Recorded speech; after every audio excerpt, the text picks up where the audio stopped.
When humans left, stars went silent in the farthest reaches of the galaxy. Peace had always been a fragile thread, woven by the hands of those who knew how to understand the unspoken. For 50 years, humanity had stood as the backbone of the Galactic Harmony Federation, the silent mediators who held the stars in balance. But when betrayal struck, the galaxy began to unravel. Captain Sarah Chun, commander of the human diplomatic vessel Unity's Promise, stood at the helm of humanity's final withdrawal, a choice no one had thought would come. The Federation's betrayal, sacrificing millions of human lives to avoid war, spelled the beginning of the end. As human ships fled, the stars themselves fell silent. The galaxy now faces an unimaginable chaos, and the question echoes through the void. What happens when the peacemakers are gone? The moment everything changed, Captain Sarah Chin stood in the grand assembly hall of the Galactic Harmony Federation, her boots clicking against the crystalline floor that seemed to stretch endlessly in all directions. The chamber was a marvel of engineering, designed to accommodate 47 different species in perfect harmony. Floating platforms held aquatic beings in their water-filled spheres, while crystalline entities pulsed with soft light from their elevated perches. The air itself was carefully regulated to support dozens of different atmospheric requirements, a testament to the Federation's commitment to unity. For 50 years, humanity had been the glue that held this magnificent alliance together. They were the translators when the logical Vrathan couldn't understand the emotional Lyrian song speakers. They were the mediators when ancient grudges threatened to tear apart carefully negotiated peace treaties. Most importantly, they were the problem solvers who found creative solutions when rigid alien thinking reached dead ends. Sarah had served in the diplomatic corps for 15 years, watching her people sacrifice their own interests time and again for the greater good of galactic peace. Human colonies had shared their resources with struggling alien worlds. Human scientists had spent lifetimes learning alien technologies to improve Federation infrastructure. Human soldiers had died protecting planets they had never seen, defending beings they barely understood, all in the name of galactic harmony. The irony was not lost on her as she prepared to deliver the message that would shatter that harmony forever. The demand that broke everything Elder Thaxon of the Corvani Empire stood at the center of the assembly, his massive form casting shadows across the crystalline floor. The Corvani were a warrior species, their society built on conquest and expansion. For decades, they had been contained by Federation diplomacy and the implicit threat of human military intervention. But something had changed in recent months. Their demands had become bolder, their threats more direct. The current crisis had begun 3 weeks ago when the Corvani announced their intention to claim the Terran colony of New Terra Prime. The world was home to 5 million human colonists who had spent 2 generations turning barren rock into a thriving agricultural center. The colonists had built cities, schools, and farms. Children had been born there who knew no other home. Families had buried their dead in soil they had personally enriched with their sweat and tears. The Corvani's justification was simple in their minds. They needed the world's resources to support their growing population. The humans had already done the hard work of making the planet habitable. It was efficient to simply take what they needed rather than develop their own worlds. The Federation's response had been swift and shocking. Rather than defend their human members, the Council had voted to negotiate. Elder Zephys of the Aquatic Dominion had spoken for the majority when she argued that 5 million human lives were a small price to pay to prevent a war that might cost billions of alien lives. Sarah remembered the exact moment when humanity's place in the Federation became clear. Ambassador James Wright, humanity's senior representative, had asked a simple question during the emergency session. Would any of you sacrifice 5 million of your own people to appease the Corvani? The silence that followed had been deafening. Not a single species had answered. The message was clear. Human lives were expendable in a way that alien lives were not. The decision that changed everything, the human response had been swift and unanimous. President Elena Martinez had called an emergency session of the Human Colonial Assembly on Earth. Representatives from every human world, every space station, every deep space colony had gathered in person or by quantum communication link. The debate had been intense but brief. Admiral Jonas Petrov, veteran of the Helix Wars, had spoken for the military. His voice carried the weight of every human who had died defending alien worlds. We've bled for this Federation for 50 years. We've lost entire fleets protecting species that won't lift a finger to protect us. Enough! Dr. Amanda Foster, the Federation's leading xenobiologist, had provided the scientific perspective. The other species have become dependent on human problem-solving abilities. They've lost the capacity for creative thinking because they've always relied on us to find solutions. Perhaps it's time they learn to stand on their own. Senator Maria Santos, speaking for the outer colonies, had delivered the emotional argument that swayed any remaining doubters. My daughter was born on New Terra Prime. She's built a life there, a family there. The Federation wants me to tell her to pack up and leave because alien convenience matters more than human lives. I won't do it. We won't do it. The vote had been unanimous. Humanity would withdraw from the Galactic Harmony Federation immediately. All human ships, personnel, and technology would be recalled to human space. The galaxy would have to solve its own problems. The message that shook the galaxy Sarah activated the quantum communicator built into her diplomatic uniform. Her words would be transmitted instantly to every Federation world, every space station, every alien government. The message she was about to deliver would be heard by trillions of beings across the galaxy. Honored members of the Galactic Harmony Federation, she began, her voice carrying across the vast assembly hall. I stand before you today not to negotiate or mediate, but to deliver a formal declaration from the Human Colonial Assembly. The chamber fell silent. Floating beings stopped their gentle movements. Crystalline entities dimmed their lights to focus on her words. Even the aggressive Corvani seemed to sense that something fundamental was about to change. Effective immediately, humanity formally withdraws from the Galactic Harmony Federation. All human personnel will be recalled from Federation space within 60 standard days. All human military assets will be withdrawn to defend human territory exclusively. All ongoing diplomatic missions will be terminated. The reaction was immediate and chaotic. Alien voices filled the chamber in dozens of languages. The Lyrian song speakers produced haunting melodies of distress. The logical Vrathan began calculating the implications in rapid, clicking vocalizations. The aquatic beings in their spheres created turbulent currents that reflected their emotional turmoil. Elder Thaxon of the Corvani stepped forward, his massive frame radiating confusion rather than triumph. This is unacceptable. Humanity has obligations, treaties, commitments that cannot simply be abandoned.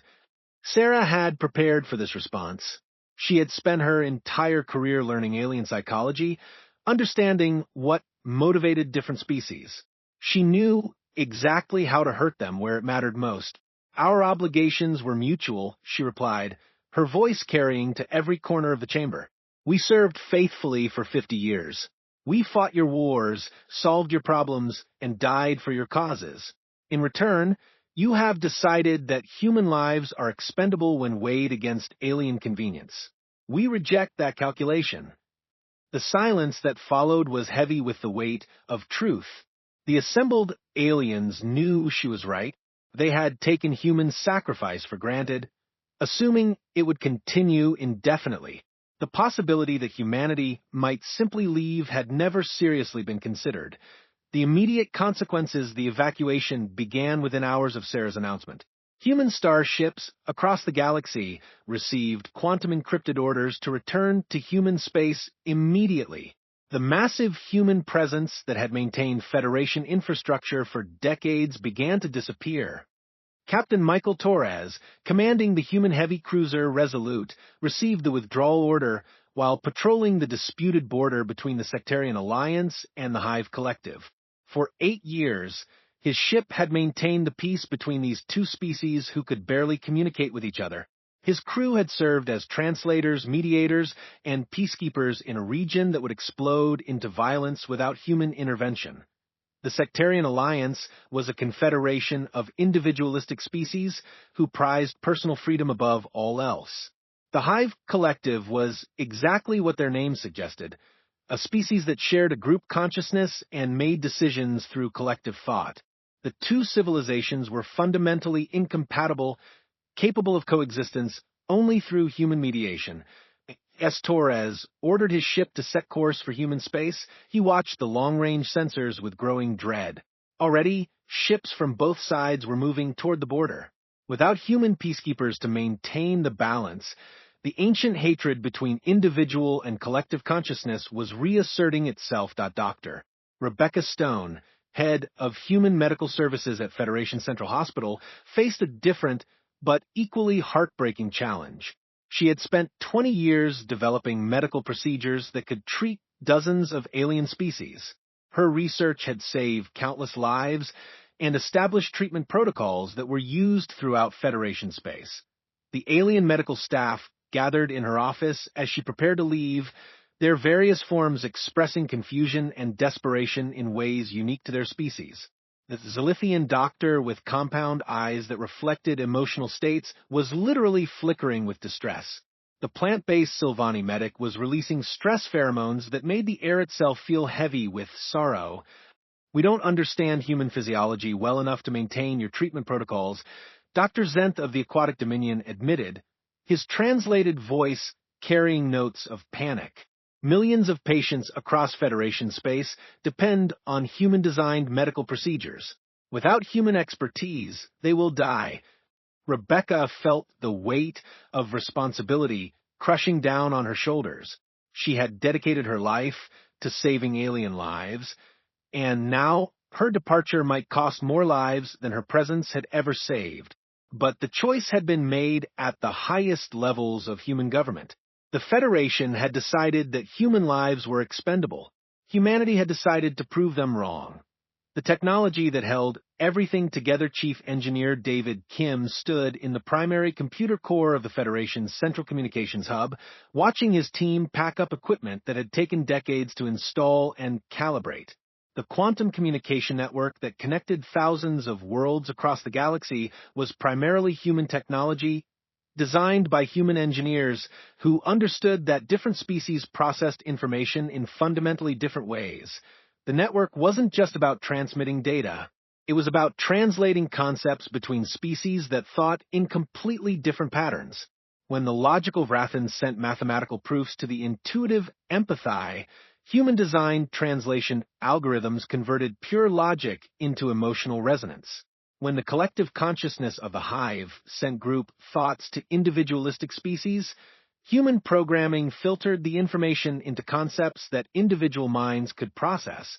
"Sir, the alien technicians want to know if we can leave behind instruction manuals for maintaining the network," his deputy, Lieutenant Sarah Park, reported with obvious reluctance. David looked at the assembled alien engineers, beings who had worked alongside humans for years, but had never needed to truly understand the underlying principles of human technology. They had been operators, not designers. They knew which buttons to push, but not why those buttons existed or what happened when they were pushed. "Tell them the manuals won't be enough," David replied sadly. "This technology isn't just about engineering specifications. It's about understanding how different forms of consciousness communicate. That's not something you can learn from a manual." As the human team prepared their final systems shut down, David realized they were dismantling more than just a communication network. They were severing the neural pathways of a galactic civilization that had learned to think with human minds, the point of no return. Sarah Chun stood in the observation deck of her diplomatic vessel Unity's Promise as it prepared to leave Federation space forever. Through the transparent aluminum viewport, she could see the magnificent space station that had been the symbol of galactic unity for over a century. Hundreds of different ship designs docked at its various ports, representing dozens of species that had learned to work together under human guidance. Already, the signs of strain were visible. Traffic control was becoming chaotic as alien controllers struggled to coordinate movements without human oversight. Several minor collisions had been reported in the past few hours. The beautiful ballet of interspecies cooperation was beginning to stumble.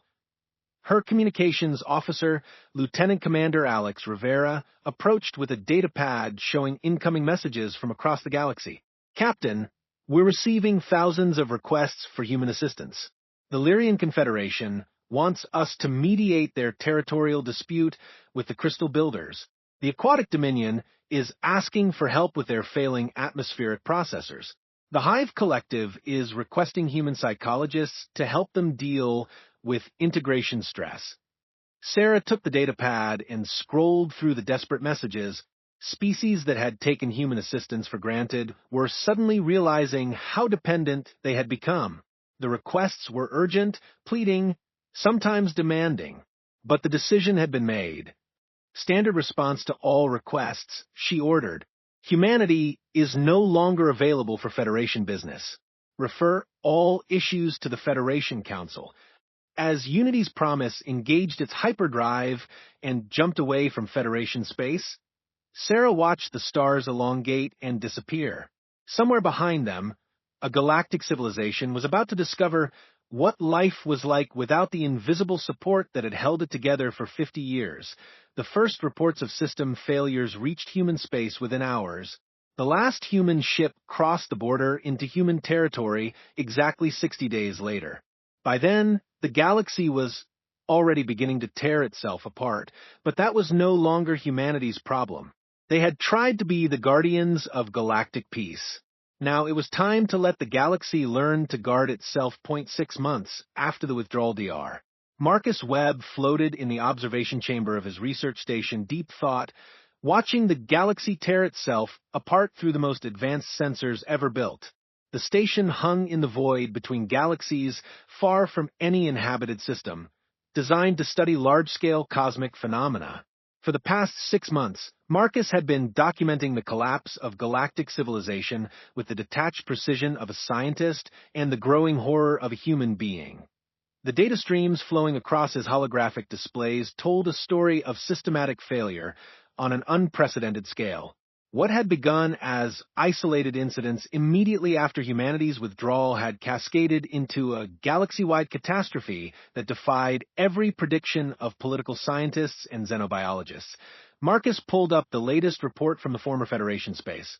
The numbers were staggering. In 6 months, over 200 star systems had descended into active warfare. Trade routes that had operated peacefully for centuries had been abandoned or turned into battlefields. Billions of beings had died in conflicts that would have been easily preventable just 7 months ago. The first domino to fall had been the border between the Sectarian Alliance and the Hive Collective. Captain Torres had been right to worry. Within days of the last human peacekeeper leaving the region, both sides had begun defensive positioning that quickly escalated into open warfare. The sectarians viewed the Hive's collective consciousness as a fundamental threat to individual freedom. The Hive saw the sectarians' chaotic individualism as mental illness that needed to be cured. Without human translators to explain each side's perspective to the other, both civilizations had reverted to their most basic fears and prejudices. The war had been raging for 5 months now, consuming resources and lives at an exponential rate. Entire worlds had been evacuated or destroyed. The beautiful space cities that had once hosted cultural exchanges between the two species were now floating graveyards. The technological collapse chief engineer David Kim had been prophetic in his warnings about the communication network. The first major system failure had occurred just 3 weeks after the human withdrawal.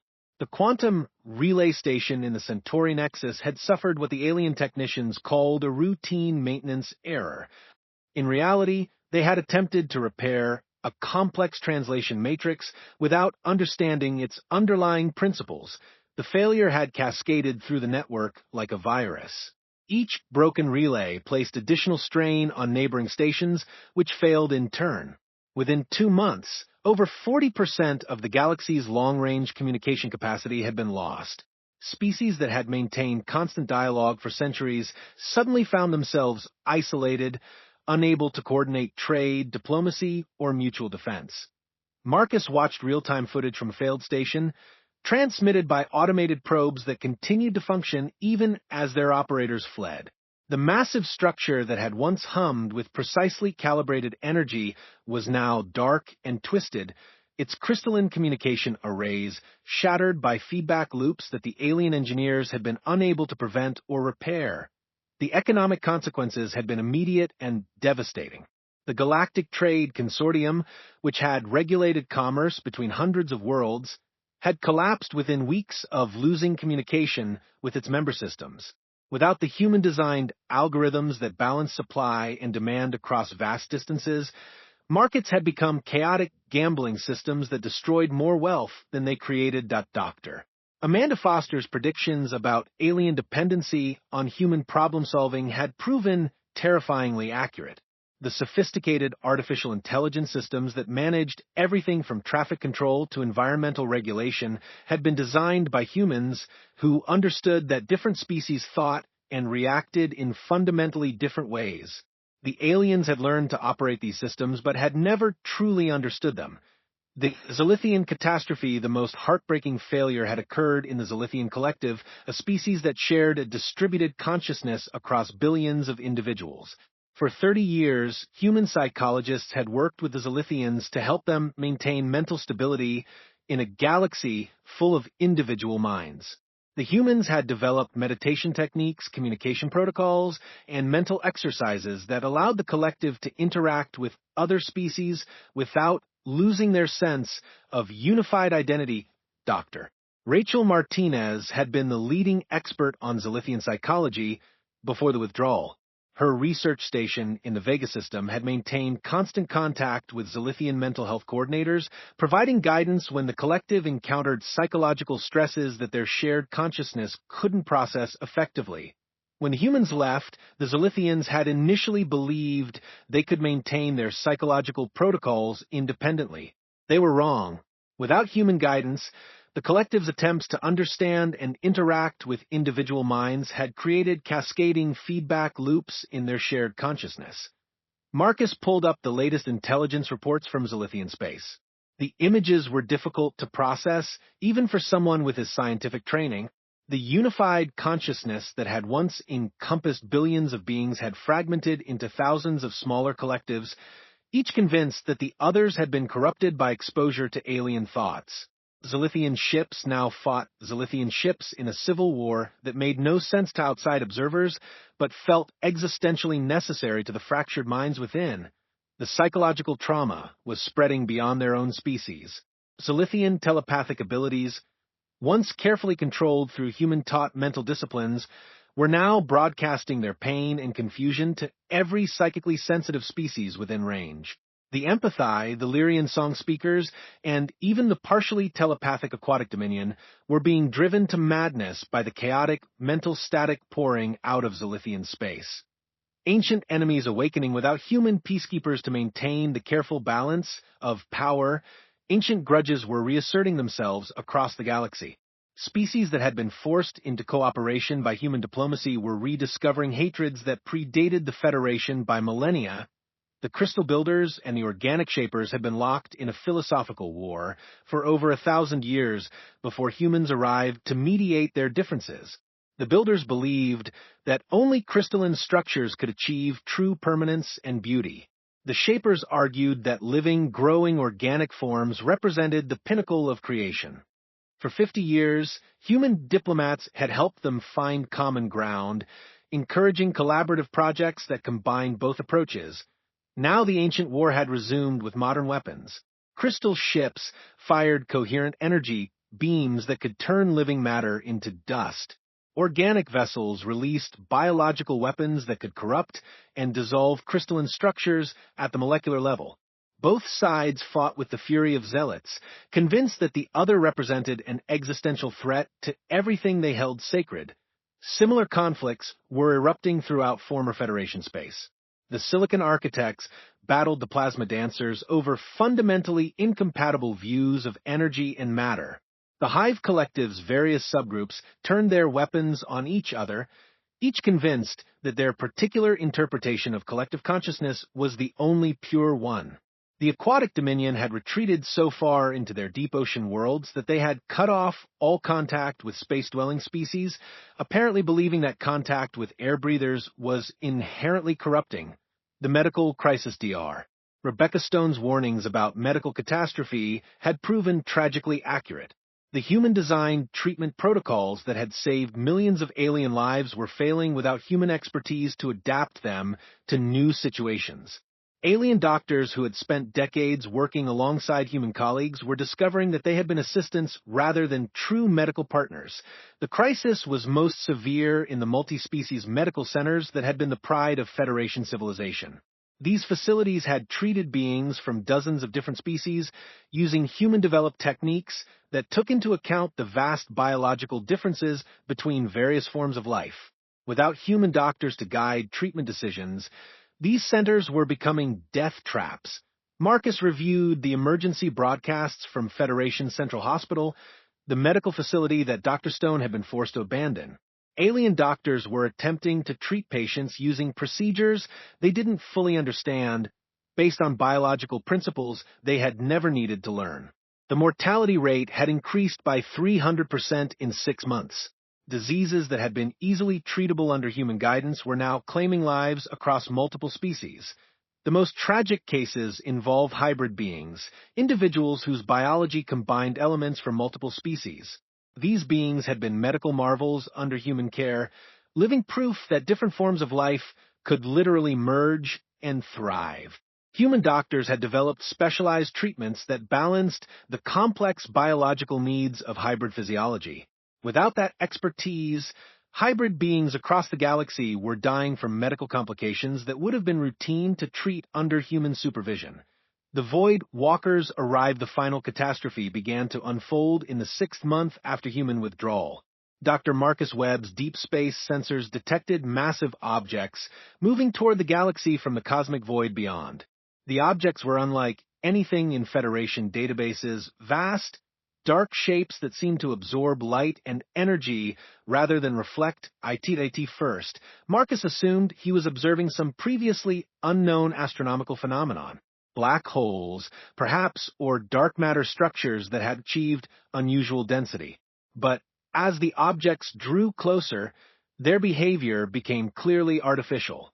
They were ships, if ships was the right word for constructs the size of small moons that moved with purpose and intelligence through the empty space between galaxies. The first contact with these entities occurred in the Outer Rim, where the Sectarian Alliance and Hive Collective were engaged in their devastating war. A sectarian battle fleet, pursuing retreating Hive ships through the Kepler Nebula, encountered one of the massive dark objects. The encounter lasted 17 minutes. When it was over, both the Sectarian and Hive fleets had vanished completely. No debris, no distress signals, no trace of their existence except for the electronic records of their final moments. The dark object had somehow consumed them, ships, crews, weapons, everything, leaving behind empty space that seemed somehow darker than it should have been. Marcus worked frantically to understand what his sensors were telling him. The entities he had begun thinking of them as void walkers appeared to be attracted to areas of intense conflict and suffering. They fed on something that was abundant in war zones and scarce in peaceful regions. The more chaos and pain a region produced, the faster the void walkers moved toward it. The implications were terrifying. The galaxy's descent into warfare was sending out some kind of signal that attracted these cosmic predators. The Federation's collapse wasn't just destroying galactic civilization, it was turning the galaxy into a feeding ground for creatures that thrived on conflict and despair. The failed recovery attempts, desperate attempts to restore order, were failing across Federation space. The remaining council members had tried to implement emergency protocols, but their efforts only made situations worse. Elder Thaxon of the Corvani Empire, the same being whose demands had triggered humanity's withdrawal, had attempted to impose order through military force. His fleets had conquered a dozen systems in the name of galactic stability, but their heavy-handed approach had only generated more resistance and chaos. The Aquatic Dominion had tried a different approach, attempting to mediate conflicts using their natural empathic abilities, but without human translators to help them understand the psychological needs of other species, their mediation attempts had been disasters. They had accidentally insulted the honor-based warrior clans by suggesting emotional compromises. They had confused the logic-driven Vrathan by introducing feelings into mathematical discussions. Every mediation attempt had made existing conflicts worse. The Crystal Builders had proposed a purely logical solution: reorganize galactic society according to mathematical principles of maximum efficiency. Their proposal would have eliminated the inefficient aspects of various cultures, the Lyrian song traditions, the empathy emotional rituals, the sectarian individual freedoms. The proposal had been unanimously rejected by every other species, leading the Crystal Builders to conclude that all other forms of life were fundamentally flawed and needed to be corrected. Marcus watched these failed attempts with the growing realization that the alien species had never truly learned to understand each other. They had simply learned to accept human interpretations of each other's behavior. Without humans to serve as universal translators, they were discovering that they were still as alien to each other as they had been before the Federation was formed.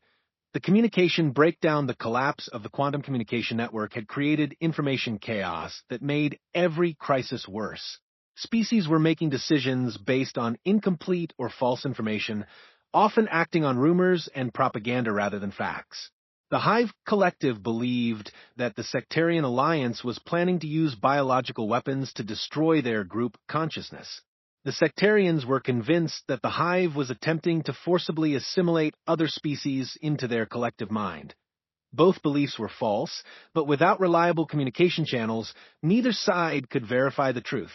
Fear and paranoia were spreading faster than accurate information, driving even previously peaceful species toward aggressive defensive positions. The breakdown had also prevented coordination of responses to the Void Walker threat. By the time most species learned of the Dark Entity's approach, 3 more battle fleets had vanished completely. The creatures seemed to be systematically targeting areas of maximum conflict, consuming the ships and beings engaged in warfare, before moving on to the next source of chaos.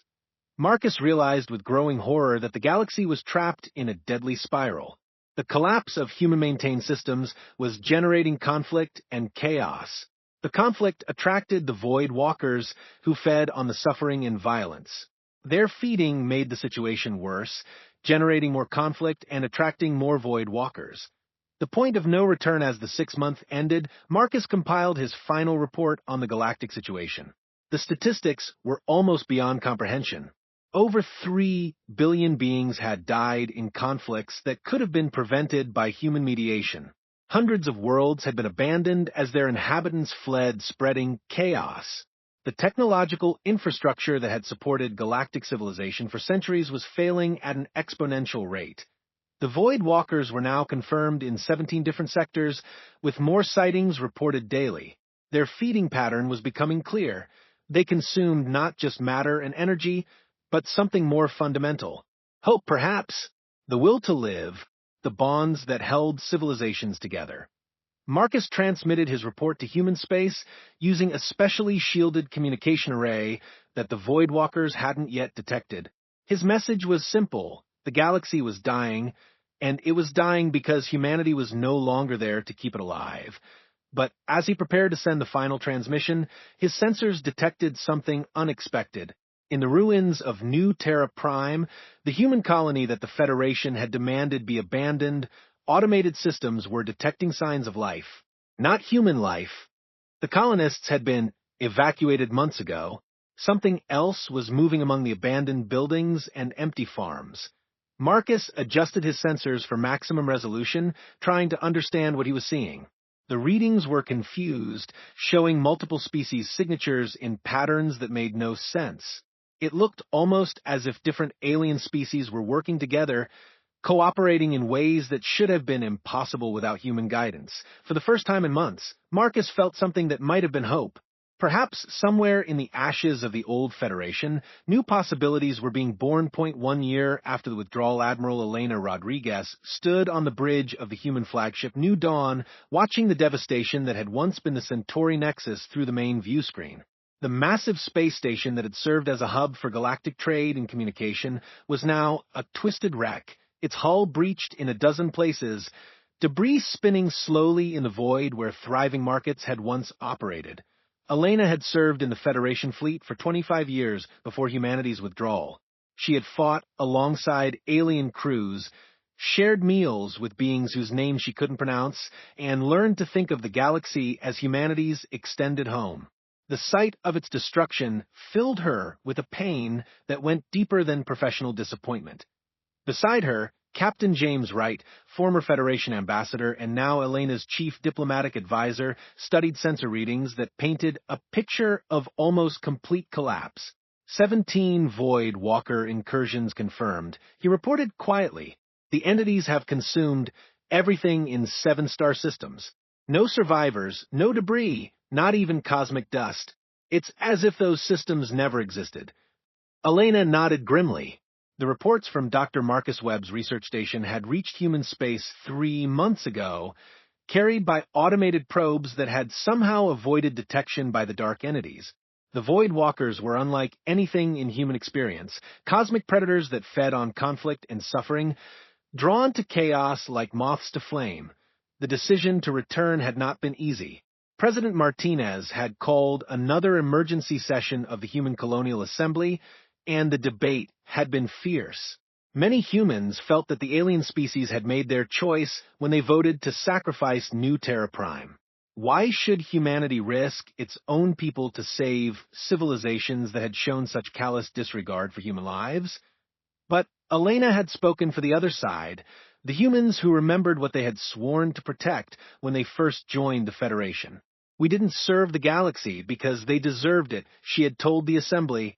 We served because serving others is what makes us human. If we abandon that principle, we become something less than what we were. The vote had been closer this time, 847 in favor of intervention, 623 against. But it had been enough. The Mercy Fleet, as it came to be known, consisted of 50 ships carrying the best that humanity had to offer: doctors, engineers, diplomats, teachers, and soldiers. Their mission was not to reconquer or rule, but to heal what could be healed and teach what could be learned. The discovery at New Terra Prime, the first stop, had been New Terra Prime, the colony world whose demanded sacrifice had triggered humanity's withdrawal. Elena had expected to find the planet stripped bare by Corvani occupation forces, its human cities destroyed, and its farmlands converted to alien purposes. Instead, she found something that defied every prediction about alien behavior. Commander Lisa Park, leading the surface expedition, transmitted her initial report with barely contained amazement. "Admiral, you need to see this for yourself. The Corvani never took the planet, but it's not empty either." Elena took a shuttle down to the surface, landing in what had been the main plaza of New Geneva, the colony's capital city. The human buildings stood exactly as they had been left: schools, hospitals, homes, all preserved as if the colonists had simply stepped out for a moment. But the plaza itself was filled with beings from a dozen different species, working together in ways that should have been impossible. That a young Vrathan, barely past adolescence, was teaching mathematics to a group of mixed-species children using symbols drawn in the dirt. A Lyrian song speaker was helping an empathized child process emotional trauma through carefully modulated melodies. Most remarkably, a small hive collective unit was working with sectarian individuals to repair the colony's water purification system, their fundamental philosophical differences somehow set aside in service of a common goal. Elena approached carefully, not wanting to disrupt what seemed like a miracle of interspecies cooperation. A human child, one of the few who had remained behind when the evacuation was announced, noticed her approach and came running. "Are you from the ships?" the girl asked excitedly. She couldn't have been more than 12 years old, with bright eyes and dirt-stained clothes that suggested she had been working alongside the aliens. "We've been waiting for humans to come back. We need help teaching the others how to make peace." Elena knelt down to the child's level, struggling to understand what she was seeing. "What's your name, sweetheart? And what are all these different species doing here together?" "I'm Emma Chun," the girl replied. "My parents were diplomats before the withdrawal. They couldn't bear to leave, so we stayed behind with a few other families. When the fighting started getting really bad, refugee children from all over the galaxy started showing up here. Their parents had died or abandoned them, and they had nowhere else to go. Emma pointed to the various groups working throughout the plaza. At first, they were all scared and couldn't talk to each other. But kids learn faster than adults, you know? We figured out how to understand each other. The Vrathan kids are really good at organizing things. The Lyrian children can sing away sadness. The Empathi kids can feel when someone's lying or scared. When you put us all together, we can solve problems that none of us could handle alone. Elena felt a spark of hope that she hadn't experienced in months. How many of you are there? About 3,000 kids from 47 different species, Emma replied proudly. We've been taking care of each other and trying to help any adults who show up. Most of the grown-ups are too scared or angry to listen, but some of them are starting to learn. The children's wisdom DR. Sarah Kim, the Mercy Fleet's lead xenobiologist, spent the next 3 days studying the children's community with the intensity of a scientist observing a new form of life. What she found challenged every assumption about interspecies cooperation that humanity had developed over 50 years of galactic service. The children had spontaneously developed communication methods that bypassed the cultural and psychological barriers that prevented their parents from understanding each other. They used combinations of spoken language, musical tones, empathic projection, and even mathematical symbols to create a universal communication system that any species could learn. More importantly, they had developed conflict resolution techniques that were more effective than formal Federation diplomacy had ever been. When disagreements arose, the children didn't try to find logical compromises or emotional middle grounds. Instead, they focused on understanding why each side felt the way they did, then found creative solutions that addressed the underlying emotional and practical needs of all parties. They're not just communicating better than their parents, Dr. Kim reported to Elena. They're thinking differently. The artificial barriers between species that we've been trying to bridge for decades simply don't exist for them. They see differences as resources to be shared rather than problems to be solved.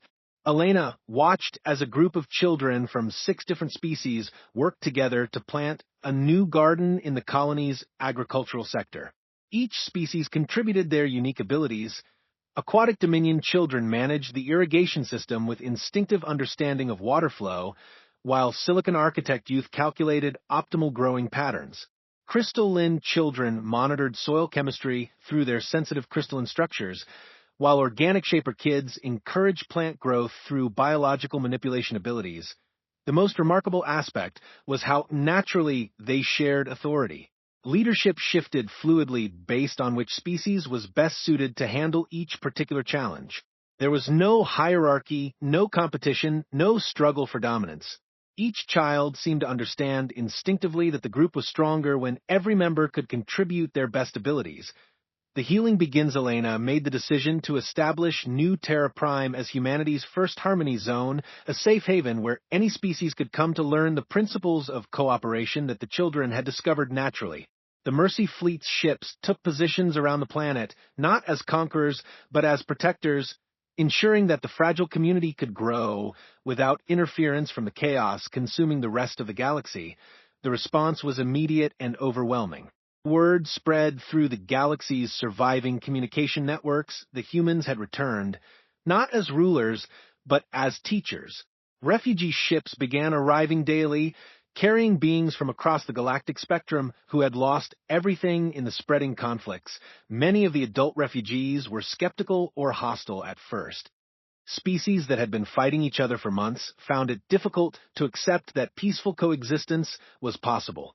But the children's example was powerful, and gradually adults began to participate in the community's activities. Dr. Rachel Martinez, the former Zalithian psychology expert, arrived with the second wave of Mercy Fleet ships and immediately threw herself into helping the fractured collective members who had sought refuge at New Terra Prime. The psychological techniques she had developed over decades of work were still effective, but the children had discovered new approaches that were even more successful.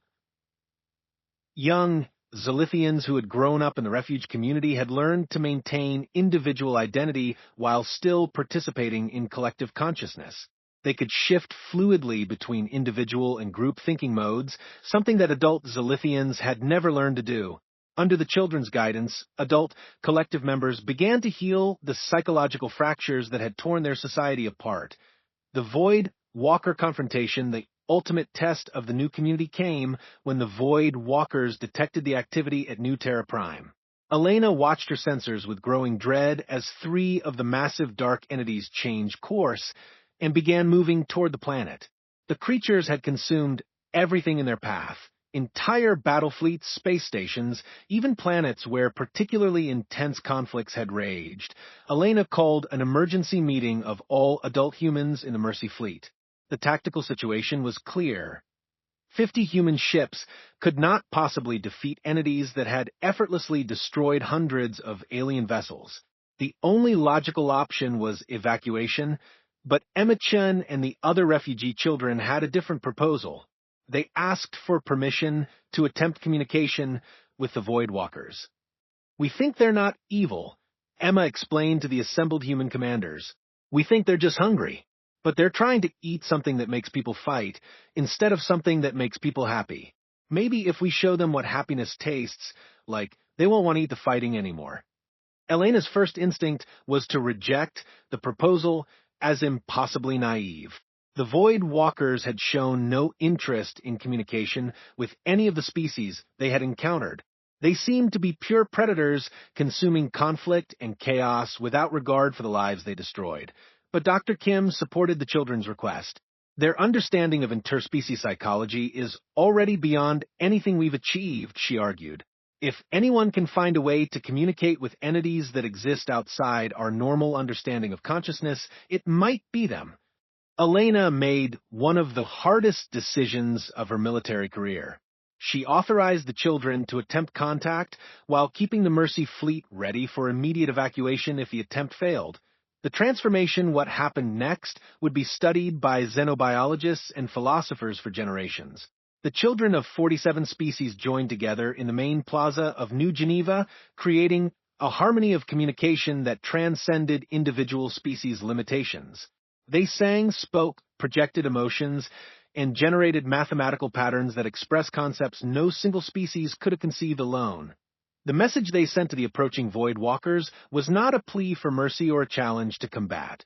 It was an invitation to experience something the dark entities had never encountered before: the joy that comes from cooperation instead of the energy that flows from conflict. Elena watched from orbit as the 3 Void Walkers slowed their approach, then stopped completely. For 12 hours, they remained motionless in space while the children's message washed over them. The dark entities seemed to be processing something that challenged their fundamental nature. When they finally responded, it was not with the consumption that had destroyed so many others. Instead, they began to change. The darkness that had defined them started to shift, taking on colors and patterns that suggested something entirely new was being born. The Void Walkers departed as mysteriously as they had arrived, but they left behind something unprecedented: a sense that even the galaxy's greatest predators could be transformed by the power of genuine cooperation and understanding. The new Federation news of the successful contact with the Void Walkers spread across the galaxy faster than the old quantum communication network had ever carried information. Species that had been locked in desperate warfare began to reconsider their positions. If children could find ways to transform cosmic predators into something benevolent, perhaps there was hope for healing the wounds that had torn galactic civilization apart. Elena found herself at the center of a new kind of diplomatic revolution. Instead of the formal protocols and rigid hierarchies that had characterized the old Federation, representatives from various species came to New Terra Prime as students rather than negotiators. They came to learn from the children who had discovered secrets of cooperation that adults had forgotten. The new organization that emerged wasn't called a federation or an empire or a collective. The children simply called it the Harmony Network, a voluntary association of beings committed to understanding each other rather than conquering or controlling. Humans played a role in the network, but it was different from their role in the old Federation. Instead of being universal mediators who solved everyone else's problems, they became teachers who helped other species develop their own problem-solving abilities. The goal was not to create dependency on human wisdom, but to help every species contribute their unique strengths to the galactic community. Admiral Elena Rodriguez became the first director of Harmony Education, overseeing the establishment of learning centers throughout the galaxy where beings of all ages could study the principles of cooperation that the refugee children had discovered. Dr. Sarah Kim led research teams that studied how different forms of consciousness could complement each other rather than compete. Most importantly, humans learned as much as they taught. The children's insights into interspecies cooperation revealed aspects of human psychology that had never been fully understood. Humanity's gift for empathy and creative problem-solving was enhanced by alien approaches to logic, emotion, and consciousness that expanded human capabilities in ways no one had imagined. The final test, the true test of the new galactic community, came 1 year after the establishment of the Harmony Network. Long-range sensors detected a massive invasion fleet approaching from beyond the galaxy. Not void walkers, but something else entirely. Physical beings from another galaxy, armed with weapons that could destroy star systems and apparently intent on conquest. The old Federation would have responded with military force, attempting to match weapon with weapon in a battle that could have devastated both civilizations. The Harmony Network chose a different approach. Led by the refugee children who had become teachers in their own right, representatives from every member species worked together to send a message to the approaching fleet. The message was not a threat or a surrender, but an invitation. They offered to share the knowledge they had gained about cooperation and mutual understanding, suggesting that conquest was unnecessary when cooperation could provide everything that any civilization might need. The response took months to arrive, but when it came, it was not the declaration of war that everyone had feared. The approaching fleet requested permission to send ambassadors to learn about this Harmony Network that claimed to have solved the fundamental problems of interspecies relations. Elena stood once again in the plaza of New Geneva, now expanded to accommodate representatives from over 100 different species. Emma Chun, now 13 years old and serving as an official ambassador for the children's community, was explaining the principles of harmony to a delegation of beings from another galaxy entirely. The secret isn't that everyone has to be the same, Emma was saying, her words being translated simultaneously into dozens of languages and communication modes. The secret is that everyone has something special to offer. When you put all the special things together, you get something more wonderful than any of us could create alone. Elena watched as the alien ambassadors, beings whose biology and psychology were unlike anything in the known galaxy, listened with growing interest to principles that children had discovered in the ruins of a failed federation. The cycle was beginning again, but this time it was different. This time, the galaxy was not dependent on one species to hold it together. This time, everyone was learning to be strong together.